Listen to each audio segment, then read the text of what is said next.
It's the last and final day here at Dallas. And Matt, you've transformed. It's not the typical Matt that we've seen, but we'll touch on that a little bit later. I do want to give a shout out to my friends over at 303 for this awesome trucker hat.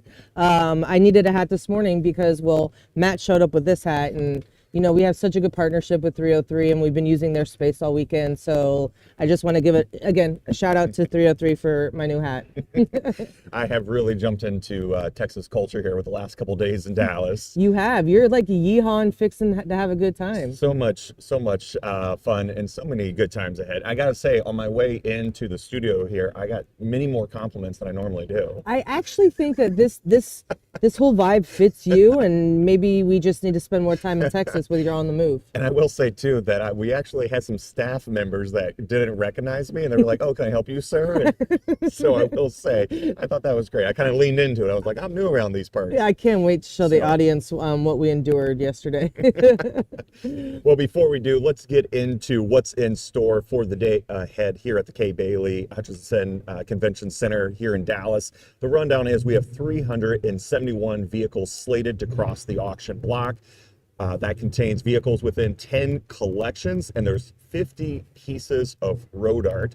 And Bree, as we always do, let's talk about the merch that we've had here at Dallas. Well, there's been a lot of merch. Well, one, we're just going to give another shout out to 303. You too can purchase that hat. That is actually at the right by where we film Mecum in the morning. But we have these amazing sweatshirts that are selling out. We only launched them, I think, one auction ago, and it's the highest selling item this weekend. It's a little chilly in here, so again, if you plan on coming, either bring something a little bit warmer with you or stop by our Mecum shop and pick up one of these hoodies or a nice puffer jacket. And I like that the event exclusive tee was a Datsun Z, just because of that conversation yesterday with Joseph and his massive collection of Zs. And I think that was a big seller too, wasn't it? So I stood with him yesterday when all of his cars went off the block, and it was actually really cool and to watch them. And some went for a little bit higher than he thought, and like the ones that people got really excited, he's like, I didn't realize that those were going to be the the Z's that people were getting excited about. It was really cool to see, having talked to him and hear his story yesterday, then stand with him when they rolled off the block. It was really cool.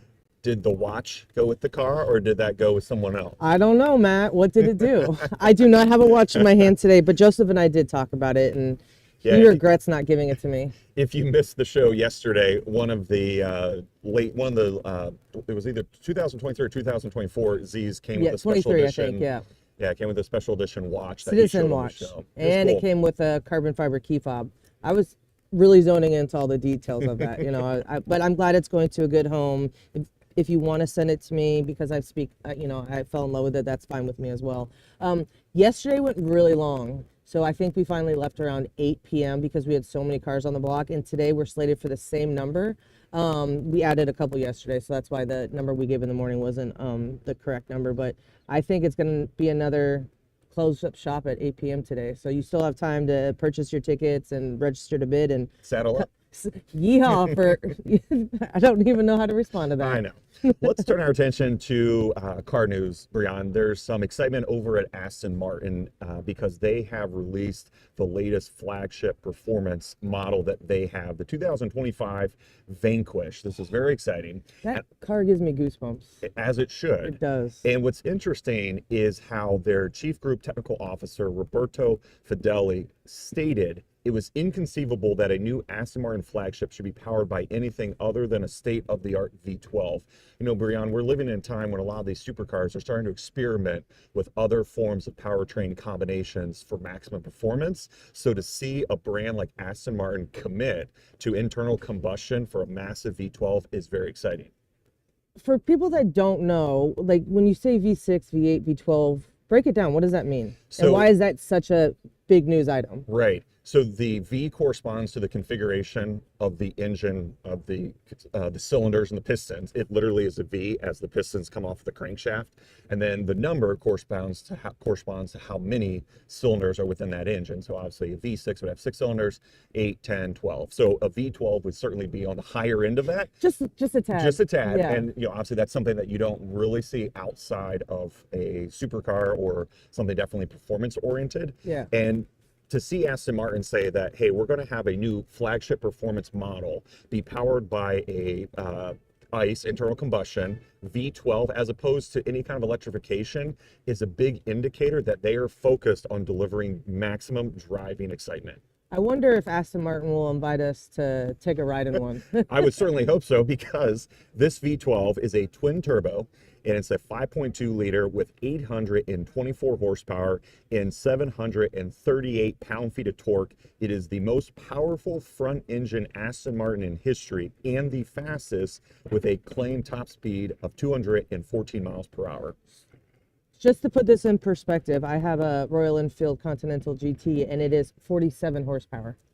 So there's a little bit of horsepower disparity. Yes. Besides this massive engine with its performance, Brian, one of the things that I particularly like about the design is actually at the rear, and they are calling it a shield, like a floating shield. You can see it there. We're going to pause on it. I really like it because it's got that blacked out effect to it. I love that look. You don't see that too often with design. And then it's framed with these all new, as Aston Martin says, LED light blades that kind of ascend vertically around it. It's just a gorgeous design. I can't wait to see it in person.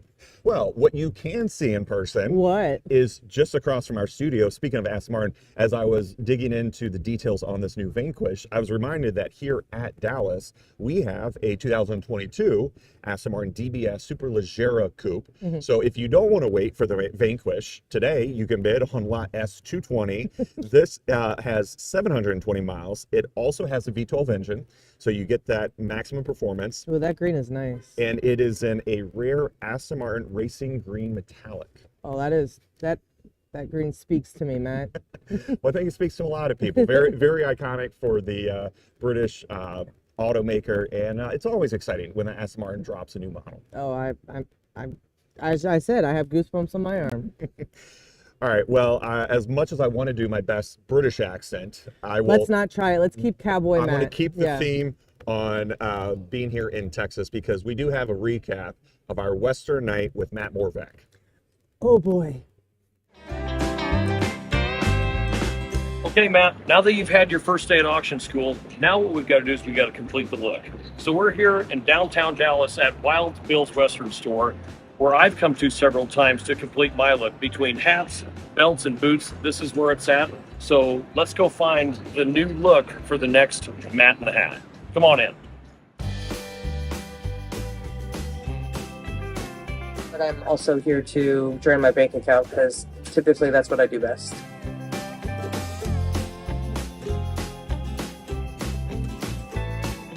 This is actually a type of fish, and it's done over a thin layer of goat leather. Just the right amount of Western. I approve, style approved.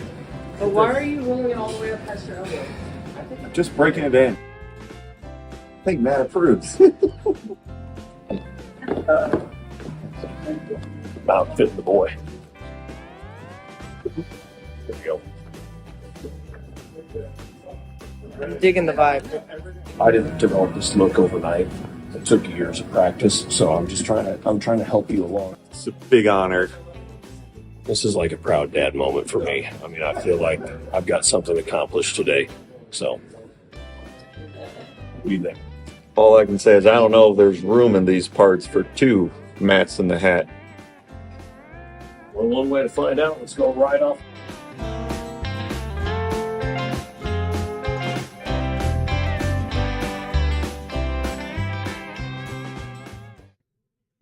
I think there's safe to say there's no cows hurt or horses in the making of that video. There was not. Wow. That's all I can say. Actually, we have to shout out to Matt, who's been such a lovely addition to our show. We've had so much fun from outfitting you to teaching us all about the auctioneer's life and everything like that. He's just a fun addition, and now we have two Matts in a hat. We do. Well, it's two Matts and two hats, because we're not sharing the hat. Oh, true. I got my own. Okay, So. two Matts, two hats. And, we do joke. I will say, I think it was kind of an honor to have Matt come out. He did say, I don't know if he said in the video, he made a comment about it took him years to perfect his look, which is very iconic. I've been with him a lot, Brian, this week, just as you have, and people recognize him, right? They know him. He's got a personality. He's got a following. So I will say, to spend a night with him in a Western store and to come out looking like this, I'd say that's a win. And in my you did book. say it earlier, people were complimenting you and actually also didn't recognize you. So the whole vibe, I'm digging it. Maybe we can bring this back to Vegas and Arizona, because I think cowboys are prevalent there as well. Absolutely. And maybe I'll have to go back and get that shirt with the cards up the sleeve. We are so disappointed when we left the store and you did not buy that shirt. Yeah. All right. Well, drop me a comment in below. Let me know. Do I need to go get that shirt with the cards? Okay. All right. Again, big thanks to Matt. We did have a lot of fun over there, just kind of embracing Texas culture. Yep. Let's talk about selling at auction, Brianna. You know, that's a big moment for a lot of car enthusiasts, car collectors. There's a lot of emotions, and there's also a wide range of cars, as sampled in our next package, which spotlights a luxurious, classic British limousine. Let's take a look. My name is Betsy Galt, and I brought my Phantom 5 Rolls-Royce limousine today. My father, Bob Merrifield, it was out of his collection, and he was personal friends with Dana Mecum. It's rather large in back. You could hold a dance. It has a cosmetic console with a nail manicure set, and then it also has a nice little bar with decanters, cut glasses, and wine glasses. Really important to safe keep your products in the car. So if any loose items in the car, it's very good to box them up and label them so that the buyer will eventually get all those products in the car. Anyway, we've done a lot of birthday parties, weddings in this car. It's been very enjoyable, and it's time to sell, and I have all the good memories. It's very exciting here at an auction, and hoping to see Dana and sell my car. My name's David Purvis. I'm the consignment director here at Mecum Auctions. We're trying to build a show that creates the environment that your car is going to be successful in. The extras kind of, help tell the car's story. It is something that people like to see. And that's where the consignment agent comes in, is you're going to tell him what you have with the car. And he's going to say, you know what, you need to bring that, you need to display that. I mean, there's a lot of different reasons why people need to sell their car. Sometimes it can be emotional. It's time to find a new caretaker. We understand that we're all car people. We have emotional attachments to our own cars. It's not a bad idea to, maybe come a couple days early and sit with the car. People are going to talk to you that are going to be serious about bidding on the car, and the ability to talk to you as an owner and find out the history of the car gives them a little bit more peace in their mind when they're bidding. The results are always better if you can be there with the car and be up on the block when it sells. Carl and Chris Betcher, we just sold our 54 F100. I built the car for her to do parades when the kids were in elementary and high school, and the kids are out of school. So it was time to move on and let somebody else enjoy it. I've sold 3 other cars here, and I've always been happy with the results. Happy how much we got for it. We're not expecting that, and sad to see it go, but want somebody else to enjoy it with their kids. Okay, I want to go back to the Rolls Royce. The fact that it had like a little makeup area compartment, and the fact that she, when selling the car and putting into consideration all the items that go with it and taking care of that too, is, just like with a Citizen watch, sometimes you have extra items outside of the vehicle itself that, are an additional selling point. That's a great observation, Brianna, because that is part of how consigners can take their consignment to the next level. It's not just bringing a vehicle to auction, but obviously there's certain things that you can do to make it more attractive to a new owner, and one of it is curating all of the history that goes with it. So that's what stands out to me when I'm walking through the lots, is looking for the cars that have that. The restoration booklets like Joseph had with some of his Z's, or some of the maintenance records. All the maintenance records is another one. All that adds up to what we call in the business provenance. It helps tells the car's story, and it really helps to seal the deal as being a true collector's item when you have all those other pieces. Is a car desirable without them? Of course. But when you have it, it just shows an added level of care by that previous owner. And it's, again, something else to touch on is when you see someone that's sitting in a chair by a vehicle, it's safe to bet that they're probably the owner, and they can have conversations with you and give you a little extra detail. I know, again, going back to Joseph yesterday, there's a few people that ended up buying those Z's that he was able to connect with while they were displayed on the floor. and he was able to talk to them and, give them some additional answers that they had. So that's nice. And I know we were talking off air that you really liked when those rolls, the makeup Yeah. compartment, or Yeah, like what a great idea for that. Like ladies in the back, she's being driven and they're going to an opera. I don't know why I'm so stuck in operas lately. And you just want to touch up your makeup right before. You've got the ability in that Rolls Royce limousine. So it is crossing the block today, that 1964 Phantom V limousine. It's lot S85. And I'm impressed that the odometer shows just over 37,000 miles. Obviously, you're not doing road trips. This would be a lot of around town runs. To the opera.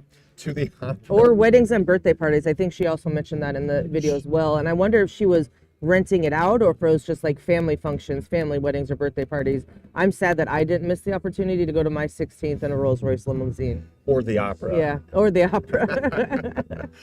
All right, well, let's check back in, Brian, with Matt Morvac. The other Matt in the Hat. I know we're the other Matt in the Hat. Yeah, Right? yeah. I do like. I think there's room at Mecum Auctions for 2 Matts and 2 hats. I'm excited about that. I agree, especially because we're color coordinated. Yeah.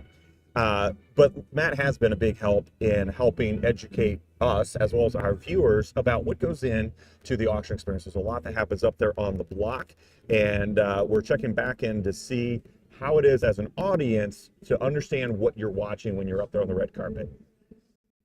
As we look out into the crowd, there's a lot of individuals, there's a lot of staff and team members. Who are all the different individuals that play a role in the auction experience? So everybody down here on the floor, most of these are bidders assistants or ringmen, as we like to, in the auction world, we like to refer them to. They are an extension of the auctioneer, and actually most of these people here on the floor are auctioneers as well. They might not play the role here as an auctioneer, but they are auction personnel here on the floor, and they're all professionals. Like Mitch Bartunik here, for an example, I work with him a couple days a week. He's from back home. We work wholesale auctions together, and we work here at Mecum together as well as other auctions. Right now, he is taking bids from out in the crowd, using a lot, like we said before, hand signals. This is Mitch will be looking at somebody trying to get an extra bid. You see Blake over here. What does a fist mean? The fist means the bid is here. We have bidders and co-bidders at every auction. A bidder who has a ringman that's in will show the fist. The co-bidder is somebody who they're trying to get in or who has bid before and has not yet won the bid. So a co-bidder is somebody who we're trying to get back into the bidding process. So right now Blake has a bid and we're looking for the next co-bidder per se. Paul has gotten that $13,000 co-bidder. Now he's the bidder. Now Blake's bidder is the co-bidder at $14,000. Does he want to bid $14,000?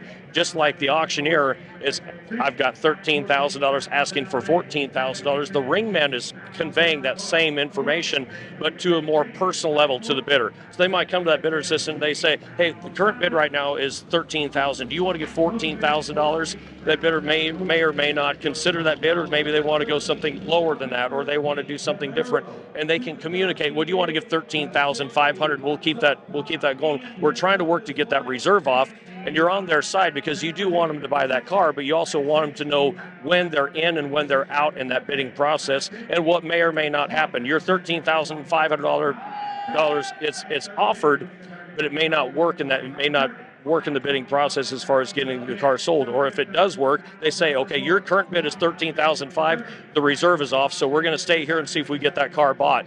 It's a coaching type thing for the bidder's assistance, because you're assisting that bidder in becoming a successful bidder. That's what you want them. You want to keep them engaged, and you want to let them know whether they're in or whether they're out. And so it's a lot of fun if people come here and they just relax and let our professionals carry them to that point. It makes it so easy in the bidding process. So we can say numbers as fast as we want to up on that block. We're also doing that too for professional buyers, because we do have a lot of professional buyers here. But the first timers that come here, that's what their important job is to set those people down and let them know where we're at in that bidding process and where they can join in, or when you've already joined in. Here at Mecum Auctions, we're not here to baptize you by fire. We're here to make you part of the family. It's a family-run business, and not only is our auction staff and personnel family, our bidders, a lot of these people we see all throughout the year. And it's a lot of fun. It's a family reunion every time we're here.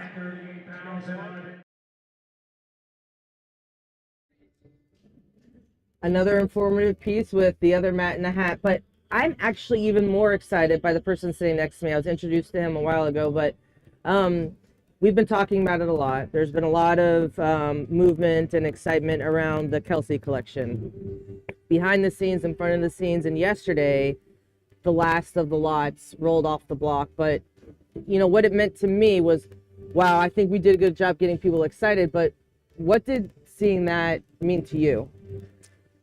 It's going to be really difficult next time I visit Camdenton, Missouri, where the museum was, and swing the doors open and see an empty room. A lot of people don't understand how private that museum was. John Kelsey's dad, Paul Kelsey, opened the museum in the mid-50s, and basically it was his workshop. I mean, he machined his own pistons in there. He did all the restoration work on all the cars, and he didn't let anybody in.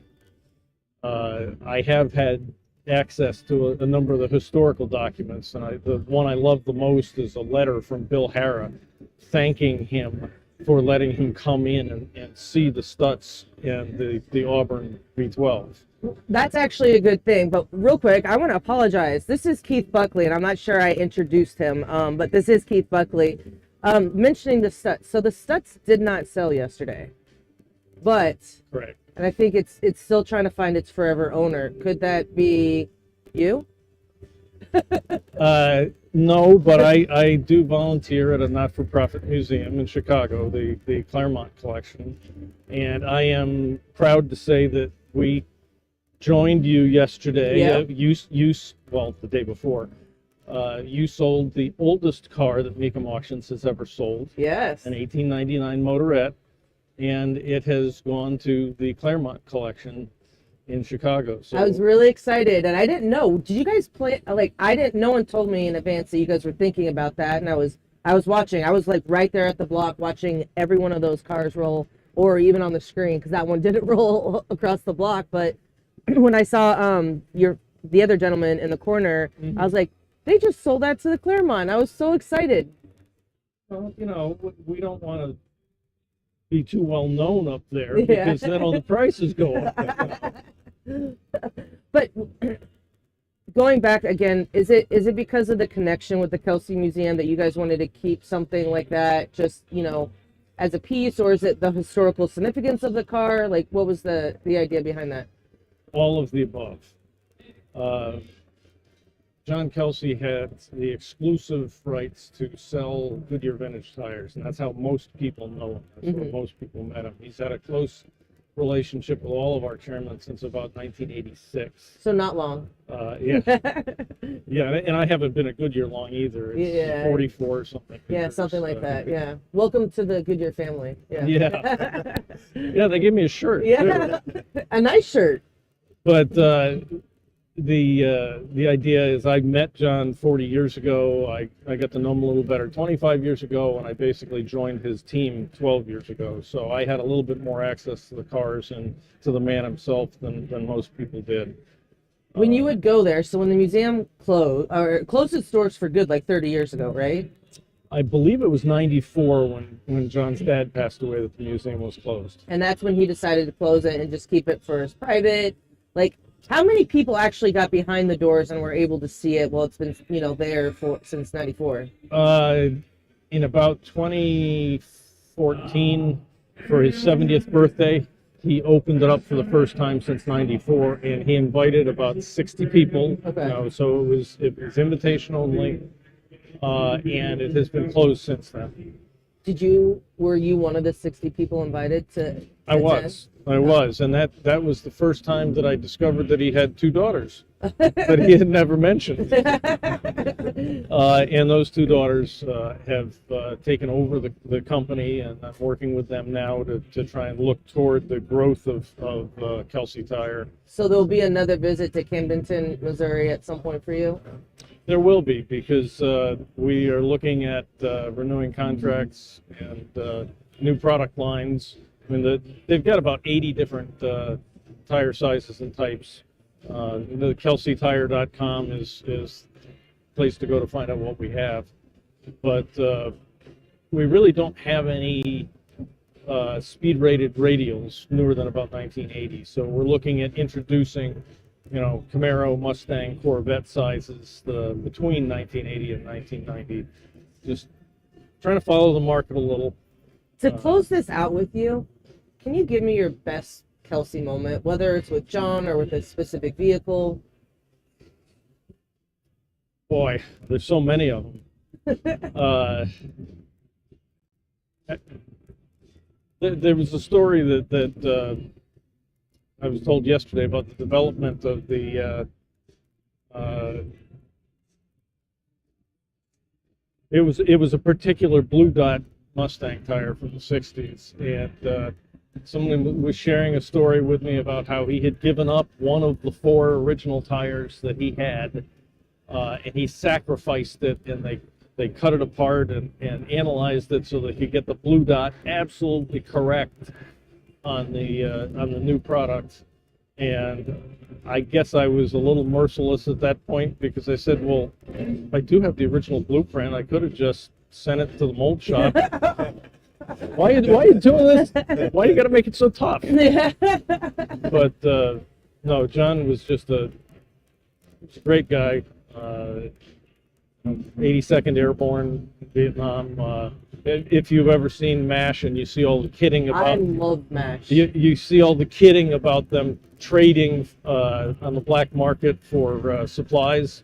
I can just imagine what John was like in his job, because they found out he had a degree in accounting and they put him in procurement. So he was the guy that was, trading 100 mattresses for whatever else that his units needed. And, yeah. Even him and his dad had they were selling popcorn. They're very entrepreneurial. I learned something about that popcorn business. I didn't know that movie theaters didn't used to have snack bars. Yeah, I thought it was always a thing. I didn't know it was a popcorn machine on a trailer that you pulled up in front of the theater. So you just went from theater to theater at the between showtimes. Actually, that brings up an interesting thing. Is there is a popcorn vendor here, and our CEO Dave Majors wanted some popcorn, and he brought 2 bags, and pretty much I ate it all, and they're giant bags of popcorn. So Great popcorn story. yeah. Oh man. Well, thank you, Keith, for sharing, and exciting to see the legacy that Kelsey left behind, the Kelsey Museum. And I'm excited to check out the Claremont. I've got to get over there, see what you guys do? have new. He lives in Chicago. Yeah. So, Oh, wow. Yeah. So yeah, but I know you guys do a great job of always acquiring unique pieces, and it's exciting to see kind of the next chapter for these special cars. Well, I do have a little bit of homework for you. The V16 Cadillac that sold yesterday. This is a question that John Kelsey asked me. How many bags of popcorn do you need to sell to buy that car? All right. I'm going to have to break out some pen and paper for that one, I think. Well, as we wind down here, Mecum in the Morning here at Dallas, as always, drop us a comment wherever you're watching this, whatever social media platform you are following Mecum at. We do pay attention, including we had a comment this week on an earlier show asking for a spotlight on this gorgeous 1948 Pontiac Silver Streak Woody wagon. You don't see a lot of the Pontiac Woodies, and I really love this one. It crossed the block yesterday, and it is still available through Mecum's Bid Goes On, but man, is it gorgeous. It is known as Butter. So I think that ties in with the popcorn conversation. Look at that, great time. We didn't even know that was going to happen. We didn't. We did not plan that, folks. So as we sign off, be sure to get revved up for the live auction coverage on Motor Trend TV and Max. And I'm going to say it for all of us, happy trails.